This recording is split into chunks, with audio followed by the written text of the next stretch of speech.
काय मग आजोबा, यंदाचं मतदान कोणाला? जिकडे पैसा तिकडे मत. एवढं वर्षे कोणी उपटलं ना, आता कोण उपटायचे?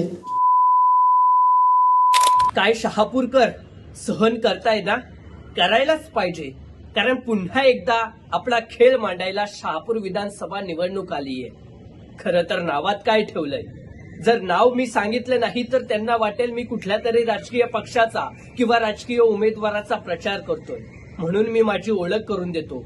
नमस्कार, मी प्रमोद पोंढेकर. जन्मापासून शहापूरकर हीच माझी ओळख. परंतु कित्येक वर्ष शहापूरची दुरावस्था बघून मनात कुठेतरी चीड येते आणि हेच मांडण्याचा मी तुमच्या समोर प्रयत्न करतोय. खरं तर जेव्हा आपण तालुक्याच्या बाहेर मुंबईमध्ये जातो तेव्हा अभिमानाने सांगतो मी शहापूर तालुक्याचा आहे.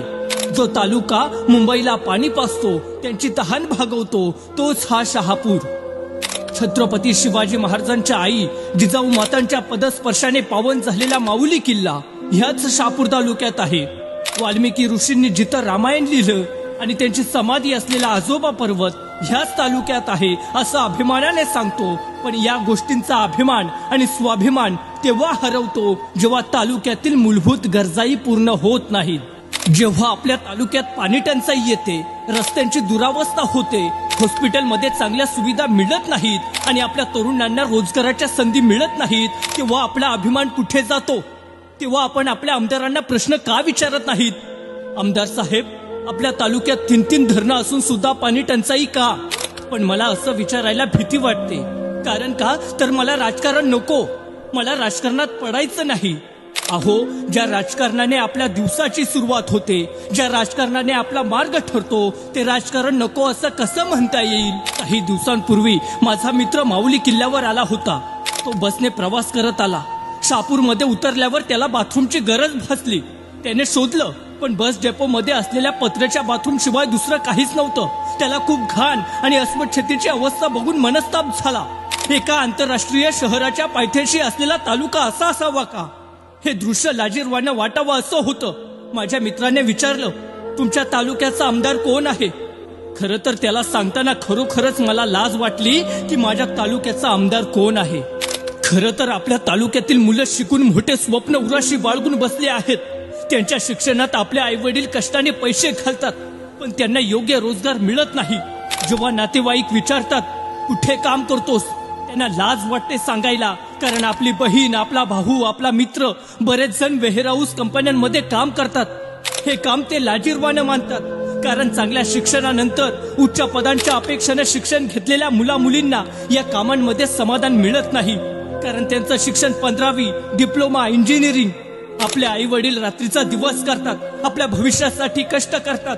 कारण आपला पोरगा चांगला शिकला पाहिजे, आपली पोरगी चांगली शिकली पाहिजे आणि चांगले शिक्षण घेऊन चांगल्या नोकरीला लागले पाहिजेत.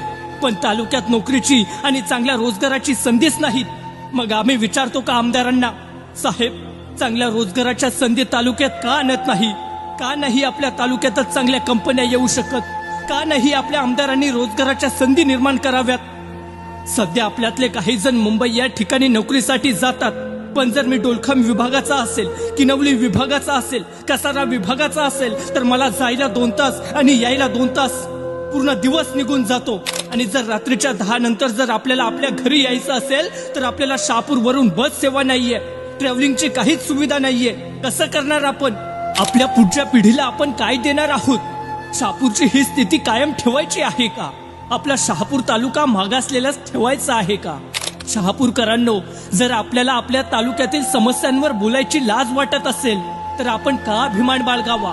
बाहेर गावच्यांना अभिमानाने सांगायला मी शहापूरचा तर आवडतं, पण जेव्हा त्याच शहापूरमधील रस्ते खड्ड्यात बुडतात, उन्हाळ्यात आपल्याला पाण्यासाठी 2-2 किलोमीटर जावं लागतं आणि हॉस्पिटलमध्ये एक साधं इंजेक्शन घ्यायचं असलं तरी तासनतास वाट पाहावी लागते, तेव्हा आपण शांत का बसतो? मित्रांनो, आपण जर आपल्या तालुक्याच्या समस्या विचारणार नसलो तर आपली परिस्थिती बदलेल का? मुंबईतून परतताना जो शहापूर आपल्या मनात अभिमान भरतो, तोच शहापूर आता आपल्या प्रश्नांमुळे लाजिरवाण्यात झालाय. आपणच जर आपल्या समस्या आवाज देणार नाही तर कोण देईल? आज पाणी टंचाई, उद्या रोजगार, मग शिक्षण, रस्ते, वीज, किती गोष्टींवर आपण डोळे झाक करणार? आपल्या पिढीला योग्य संधी देणं ही आपल्या हातातली गोष्ट आहे. राजकारण आपल्याला आवडो अथवा न आवडो त्यात उतरावं लागेल. कारण हा आपल्या जीवनाचा प्रश्न आहे. एका मताने सत्ताधीश निवडला जातो आणि एका मतानेच त्याची जागा बदलता येते. मग आपल्याला एका मताचा वापर विचारपूर्वक का करू नये?